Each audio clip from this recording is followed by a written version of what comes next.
इस कहानी की शुरुआत में नोआ नाम की एक लड़की को दिखाया जाता है जो ऑनलाइन आज तक कई लड़कों को डेट कर चुकी है, लेकिन आज तक उसे कोई भी लड़का पसंद नहीं आया। एक दिन जब वो सुपरमार्केट में होती है तभी उसकी मुलाकात एक लड़के से होती है जिसका नाम स्टीव होता है। स्टीव का नेचर बहुत ही ह्यूमरस होता है जो नोवा को बहुत अच्छा लगता है। ये दोनों एक दूसरे से नंबर एक्सचेंज कर लेते हैं और जल्द ही दोनों डेट पर मिलते हैं, जहाँ पर स्टीव बताता है कि वो एक डॉक्टर है। नोआ बताती है कि उसके पिता अब इस दुनिया में नहीं है और वो अपनी मॉम के साथ अब नहीं रहती। इसी तरह ये दोनों बहुत सारी बातें करते हैं, एक दूसरे के बारे में जानते हैं। नोआ को स्टीव बहुत ज्यादा पसंद आ जाता है, इसीलिए डेट खत्म होने के बाद ही ये दोनों के दोनों नोआ के घर चले जाते हैं, जहाँ पर ये एक दूसरे के साथ गपागप करने लग जाते हैं। जब सुबह नोआ उठती है तो वो स्टीव की फोटो खींचती है, जिसके बाद वो वॉशरूम में जाती है और अपने दोस्त मॉली को फोन करती है। वो उसे बताती है कि मैंने स्टीव नाम के लड़के को डेट किया है जो मुझे बहुत पसंद है। वो किसी भी तरह के सोशल मीडिया पर नहीं है और थोड़ा सा पर्सनल और सीक्रेट टाइप है। ये बात मॉली को बहुत अजीब लगती है और वो नोवा से कहती है कि तुम्हें इस तरह के लोगों से दूर रहना चाहिए, लेकिन नोवा उसकी बात पर ध्यान नहीं देती और उसने सोते हुए जो स्टीव की फोटो खींची होती है वो मॉली को भेज देती है। इसके बाद एक बार फिर से वो स्टीव के पास जाती है, दोनों के दोनों साथ ब्रेकफास्ट करते हैं, साथ ही यहाँ पर डांस भी करते हैं। नोवा को ऐसा लगता है जैसे उसे सब कुछ मिल गया। साथ ही स्टीव भी नोवा के साथ बहुत खुश होता है। वो नोवा से कहता है कि क्यों ना हम एक सीक्रेट जगह पर चले, जो कि एक सीक्रेट ट्रिप होगी और इस जगह का नाम है कॉटेज ग्रेड। नोवा अपने दोस्त मॉली को बता देती है कि वो स्टीव के साथ कॉटेज ग्रेड जा रही है और जल्दी ही वो दोनों के दोनों उस जगह पहुंच जाते हैं। ये एक बहुत ही रिमोट एरिया होता है जहाँ पर एक कॉटेज है। इस कॉटेज के अंदर ये दोनों के दोनों जाते हैं। नोवा यहाँ पर स्टीव के साथ बहुत खुश होती है। ये दोनों के दोनों ड्रिंक पी रहे होते हैं और ड्रिंक पीने के कुछ ही देर बाद नोवा बेहोश हो जाती है, लेकिन स्टीव जो सामने काउच के ऊपर बैठा होता है उसे कोई भी फर्क नहीं पड़ता, जिससे साफ साफ समझ में आ जाता है कि उसके इरादे अच्छे नहीं है। नोवा को जब होश आता है तो वो बेड के साथ बंधी होती है। उसके सामने स्टीव होता है। पहले तो उसे मजाक लगता है पर जल्द ही वो समझ जाती है कि स्टीव मजाक नहीं कर रहा। स्टीव उसे बताता है कि धीरे धीरे वो उसके शरीर को काट कर बेच देगा और जब तक वो ऐसा नहीं करता उसे जिंदा रहना होगा। स्टीव यहाँ से चला जाता है, जिसके बाद नोवा चिल्लाना शुरू कर देती है और उसे पता चलता है कि वो यहाँ पर अकेली नहीं है, बल्कि उसी की तरह दो लड़कियाँ और हैं जिन्हें स्टीव उसी तरह फंसा कर लाया है जिस तरह से नोवा को लेकर आया था। वो दोनों भी अपनी कहानियाँ उसे बताती है, जिससे उसे समझ में आ जाता है कि अब उसके बचने के कोई भी चांस नहीं। दरअसल स्टीव इसी तरह की लड़कियों को यहाँ पर लाता है जो अपने परिवार से अलग रहती हैं, ताकि उन्हें ढूंढने के लिए कोई भी ना आ सके। वहीं नोवा की दोस्त मॉली उसे बार बार फोन कर रही होती है, लेकिन वो उसका कॉल नहीं उठाती क्योंकि उसका फोन स्टीव के पास होता है। स्टीव उसे किसी भी रैंडम जगह की फोटो भेज देता है ताकि उसे यकीन दिला सके कि वो दोनों के दोनों सुरक्षित हैं। लेकिन यहाँ पर मॉली को शक हो जाता है क्योंकि जिस तरह से स्टीव उसे रिप्लाई कर रहा होता है नोवा कभी भी उसे उस तरह से रिप्लाई नहीं करती। और इसके बाद स्टीव ने जो मॉली को फोटो भेजी होती है वो उन्हें इंटरनेट पर सर्च करती है और उसे पता चल जाता है कि ये सारी की सारी फोटो गूगल से डाउनलोड की गई है, जिन्हें देखकर मॉली समझ जाती है कि नोआ की जान खतरे में है। वहीं स्टीव को दिखाया जाता है जो इन तीन लड़कियों में से एक लड़की के पार्ट को काट रहा होता है, बॉक्स में रैप करके एक जगह डिलीवर करता है और जो आदमी उसे रिसीव करता है उसके वॉच में एक डेविल का साइन भी होता है। सबसे पहले वो बॉक्स से एक कपड़ा निकालता है, वो उसी लड़की का होता है जिसका मांस यानी कि बॉडी का पार्ट इसके अंदर है। वो उसे स्मेल करता है। दरअसल स्टीव का ये बिजनेस है। बहुत सारे ऐसे लोग हैं जो इस तरह के मांस को खरीदते हैं ताकि वो इस तरह के मांस को खा सके। वहीं हमें नोवा को दिखाया जाता है जो स्टीव से कहती है कि उसे शार लेना है। स्टीव उसे उस जगह से निकाल कर कमरे से बाहर ले जाता है। नोवा वहाँ से भागने की कोशिश करती है, लेकिन स्टीव उसे पकड़ लेता है। दरअसल इस जगह से भागना इतना आसान नहीं है और अब स्टीव को गुस्सा आ जाता है, इसीलिए वो नोवा को बेहोश कर देता है। जिसके बाद वो नोवा की सर्जरी करता है और उसके हिप के एक हिस्से को काट कर निकाल देता है। ये नोवा की सजा होती है। नोवा को अब बहुत तकलीफ हो रही होती है। इसके बाद स्टीव नोवा को उसके कमरे में ले जाता है, जहाँ पर पहले से एक मैगजीन होती है और उस मैगजीन में किसी लड़की ने लिखा होता है कि अगर तुम इसे पढ़ रही हो तो इसका मतलब ये है कि स्टीव तुम्हें भी यहाँ पर पकड़ कर ले आया है और अगर वो तुम्हें पसंद करता है तो तुम इस बात का फायदा उठाकर इस जगह से भाग सकती हो। वहीं दूसरी तरफ हमें नोवा की फ्रेंड मॉली को दिखाया जाता है जो उसे ढूंढते ढूंढते उस बार में जाती है जहाँ नोवा को सबसे पहले स्टीव मिला था। उसके पास स्टीव की फोटो होती है जिसे बारटेंडर पहचान लेता है, जो कि पहले से मॉली का दोस्त होता है और वो उसे स्टीव का एड्रेस बता देता है क्योंकि उसने अपने कार्ड से यहाँ पर पेमेंट की होती है। और अब मॉली उसके घर के बाहर पहुँच जाती है। उसके घर के अंदर जाने से पहले वो बारटेंडर को कहती है कि अगर मैं वापस ना आऊँ तो तुम मुझे इस पते पर ढूंढने आ जाना। इसके बाद वो स्टीव के घर जाती है जहाँ पर उसकी पत्नी आती है। मॉली उससे पूछती कि तुम्हारे पति कहाँ पर हैं? वो मेरे दोस्त को अपने साथ ले गए थे और अब तक मेरी दोस्त वापस नहीं आई। उसकी पत्नी साफ साफ मना कर देती है और कहती है कि मेरे पति कभी भी ऐसा नहीं कर सकते। इसके बाद ये दोनों के दोनों घर के अंदर चले जाते हैं जहाँ पर स्टीव भी आ जाता है और मॉली स्टीव से पूछती है कि मेरी दोस्त कहाँ पर है। वो साफ साफ मना कर देता है कि मैं तुम्हारी दोस्त को जानता ही नहीं, पर मॉली को पता है कि स्टीव झूठ बोल रहा है, इसीलिए वो अपनी दोस्त नोवा के नंबर पर फोन करती है और इस वक्त नोवा का फोन स्टीव के पास होता है जो रिंग होना शुरू हो जाता है, यानी कि उसकी चोरी पकड़ी गई है। उसका झूठ पूरी तरह से सामने आ चुका है, पर इससे पहले कि मॉली कुछ करती, स्टीव की पत्नी पीछे से मॉली पर हमला कर देती है और वो बेहोश हो जाती है, यानी कि स्टीव की पत्नी भी उसके साथ मिली हुई है। और अब स्टीव मॉली को भी पकड़कर नीचे बेसमेंट में ले जाता है जहाँ पर उसने सबको कैद किया हुआ है। वो मॉली को भी कैद कर लेता है। इसके बाद वो नोवा के पास जाता है। नोवा उससे ऐसे बात करती है जैसे उसे भी इंसानी मांस में इंटरेस्ट है। नोवा पूछती है कि इसका स्वाद कैसा होता है। स्टीव बताता है कि इससे बेहतर स्वाद मैंने अपनी जिंदगी में कभी किसी चीज में नहीं देखा। उसे समझ आ जाता है कि अब नोवा को भी इसमें इंटरेस्ट आने लगा है। इस बात से स्टीव को खुशी होती है। वहीं स्टीव के घर के बाहर हमें एक शैतान का चिन्ह दिखाया जाता है, जिससे हमें पता चल जाता है कि स्टीव और बाकी के वो सभी लोग जो इंसानी मांस को खाते हैं वो किसी शैतान के पुजारी हैं। अब रात को हमें डिनर टेबल पर दिखाया जाता है कि जहाँ पर स्टीव नोवा को अपने साथ बिठाता है और उसे भी इंसानी मांस खाने को कहता है। हालांकि नोवा ऐसा नहीं करना चाहती, पर वो स्टीव के विश्वास को जीतना चाहती है ताकि यहाँ से वो निकल सके, इसीलिए वो मांस खा लेती है। ये देखकर स्टीव को बहुत खुशी होती है। उसे लगता है कि अब उसकी टीम में एक और मेंबर शामिल हो चुका है। स्टीव नोवा को बताता है कि वो 17 साल की उम्र से ऐसा कर रहा है। शुरू में उसने ये बात किसी को नहीं बताई, पर धीरे धीरे उसने ऐसे लोगों को ढूंढ लिया जिन्हें इंसानी मांस में बहुत ज्यादा इंटरेस्ट है और ये लोग बहुत अमीर, बहुत ही समृद्ध है, इसीलिए मैं इन सब के लिए काम करता हूँ जिसके बदले मुझे बहुत पैसे मिलते हैं। इसके बाद नोवा अपने कमरे में आ जाती है जहाँ पर वो कमोड में वॉमिट करना शुरू कर देती है, क्योंकि वो कभी भी ऐसा खाना नहीं खाना चाहती थी। स्टीव को दिखाया जाता है जो मॉली को बेहोश करके उसके शरीर के मांस के भी टुकड़े को निकाल लेता है ताकि वो अपने साथियों को उसे भेज सके। वहीं अगले शाम फिर से स्टीव नोवा के पास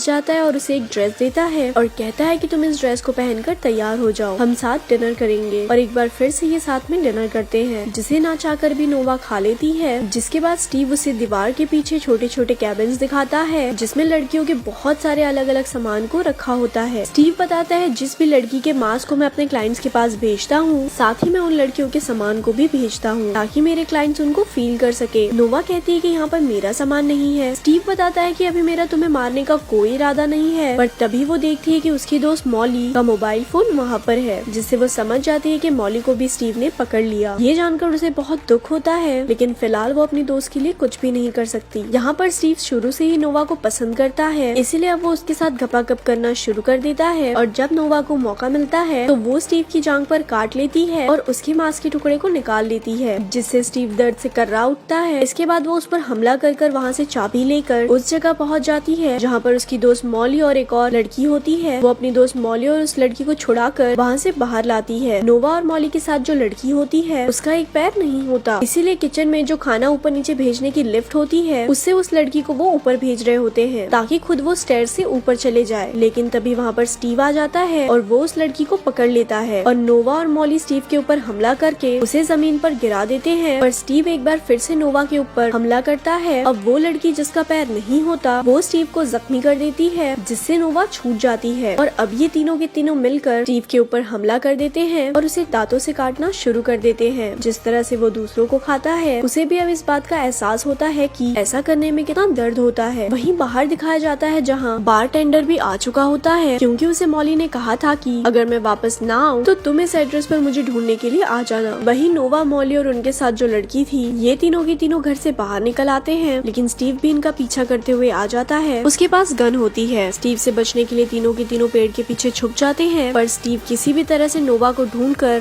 मारना चाहता है, क्योंकि ये सब कुछ उसी की वजह से हुआ है। और जब वो नोवा को ढूंढ रहा होता है तभी मॉली पीछे से उसके ऊपर हमला कर देती है। इसके बाद फिर से ये तीनों मिलकर स्टीव के ऊपर हमला करते हैं और नोवा उसकी गन छीन लेती है और उसे उसी की गन से मार देती है। यानी कि ये तीनों के तीनों सुरक्षित हैं, क्योंकि अब स्टीव की मौत हो चुकी है। नोवा को अपना मोबाइल हासिल करना होता है, इसीलिए ये लोग घर के अंदर जाते हैं। वहीं हमें घर के बाहर स्टीव की वाइफ को दिखाया जाता है, जो स्टीव की बॉडी को देख लेती है और वो अपने वर्कर से कहती है कि इसे फ्रिज में रख दो, क्योंकि जो काम स्टीव करता है वो काम ये भी करती है। इसके बाद वो नोवा के पास जाती है और कहती है कि मुझे भी स्टीव ने बंदी बना रखा था, मैं भी उसकी विक्टिम हूँ। दरअसल ये नोवा को मारना चाहती है, इसीलिए वो उसके ऊपर हमला कर देती है, पर तभी पीछे से मॉली आ जाती है और वो स्टीव की पत्नी को मार देती है, जिसका मतलब ये है कि अब ये पूरी तरह से सुरक्षित और आजाद है। इसी के साथ ये मूवी यहीं पर खत्म हो जाती है। ऐसी और स्टोरी सुनने के लिए हमारे पेज को लाइक करें। धन्यवाद।